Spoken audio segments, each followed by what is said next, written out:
Hey, Shakur. Hey, I hope you doing what makes you tick. I hope you ain't doing all no extra shit. You don't need all that extra shit. You better be doing what make you tick.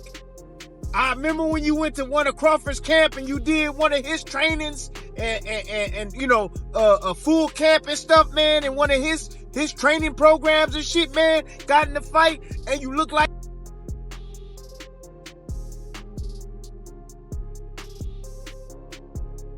Timothy Bradley is sounding the alarm, and he's leaving no room for doubt. Shakur Stevenson may be heading straight into disaster. Bradley has publicly exposed what he believes is a dangerously careless habit inside Shakur's camp, one that has no place at this level, especially with a puncher like Teofimo Lopez waiting to do serious damage. This isn't a minor oversight, it's a career-risking gamble, and Bradley is making it clear that if Shakur doesn't correct it immediately, he could be handing Teo the advantage before the opening bell even sounds. And everything, did that help you prepare for big fights like this? Definitely. I've been training since February. Absolutely. All right. Can I ask you something? What's up? You want to sign a contract to fight my little brother?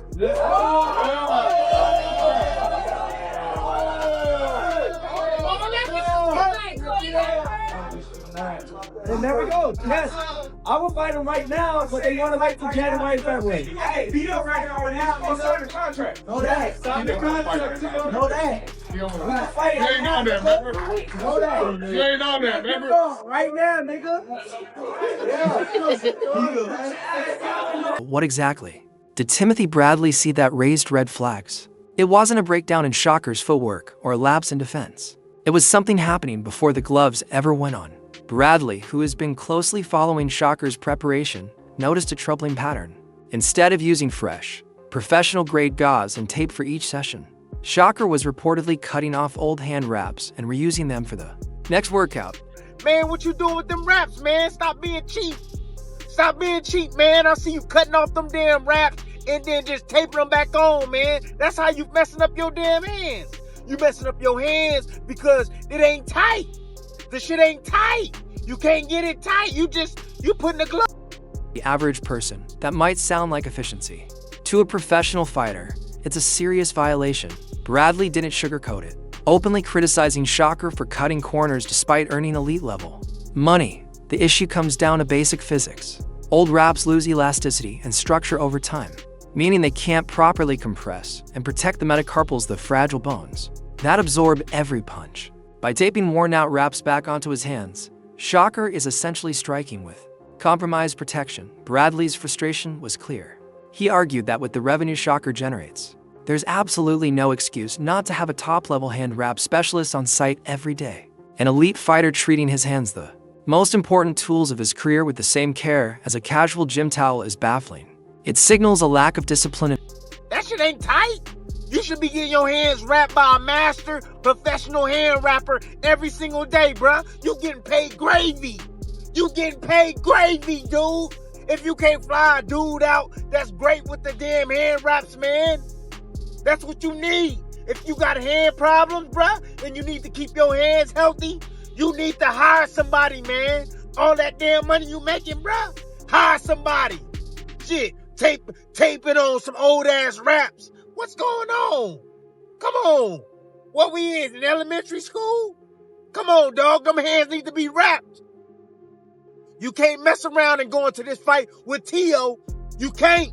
You cannot mess around and go into this fight with Teo and your hands is hurt, man.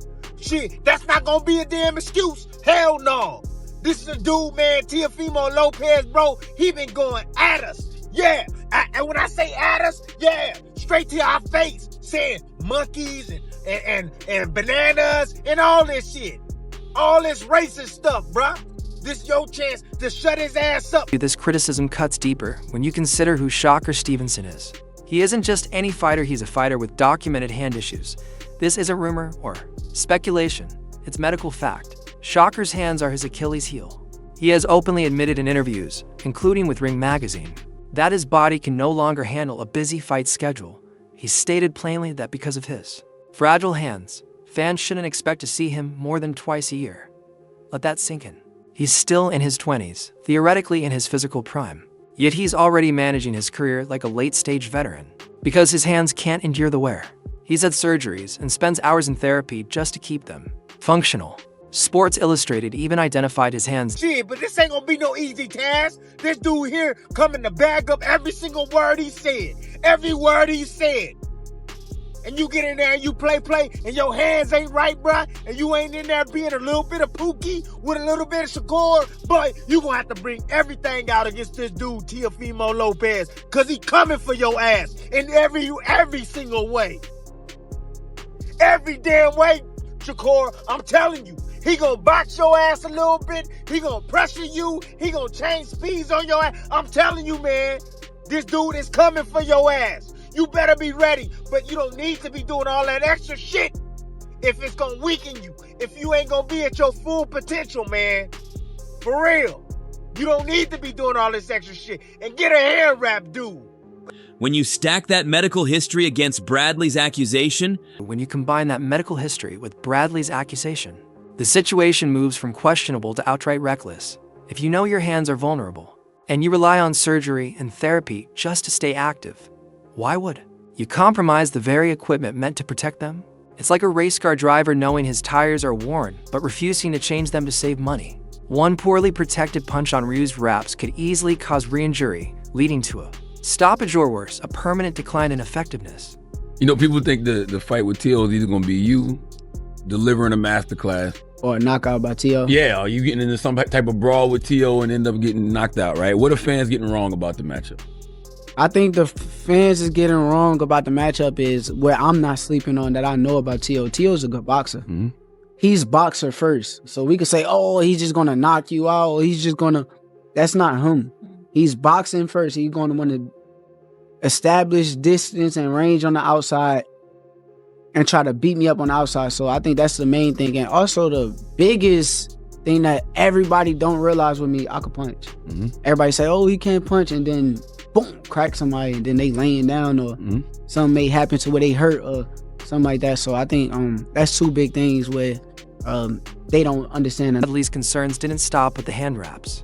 He also highlighted a worrying pattern in Shakur's preparation, drifting away from what works. He pointed to a specific example that should still haunt the camp to fight. Against Edwin D. Los Santos, in the build-up, Shakur chose to shake things up by training with Terrence Crawford, arguably the pound-for-pound best.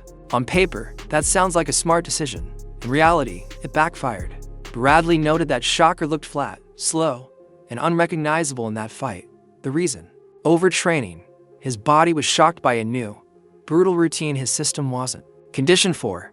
He burned his best performance in the gym. Hey, Shakur, hey, I hope you doing what makes you tick. I hope you ain't doing all no extra shit. You don't need all that extra shit. You better be doing what make you tick. I remember when you went to one of Crawford's camp and you did one of his trainings and you know, a full camp and stuff, man, and one of his training programs and shit, man, got in the fight and you look like shit, man. You look like hell. That was that Nakatila fight, man. You were like, man, I done stuff I ain't never done before. All this stuff, man. You don't need all of that shit, man. You need to do what make you tick, man. I know this fight is big. I know you can add a little bit of something, but man, if you overworking yourself, man, and you ain't gonna be rested, man, if you ain't resting your hands, taking care of what you need to take care of, oh shit.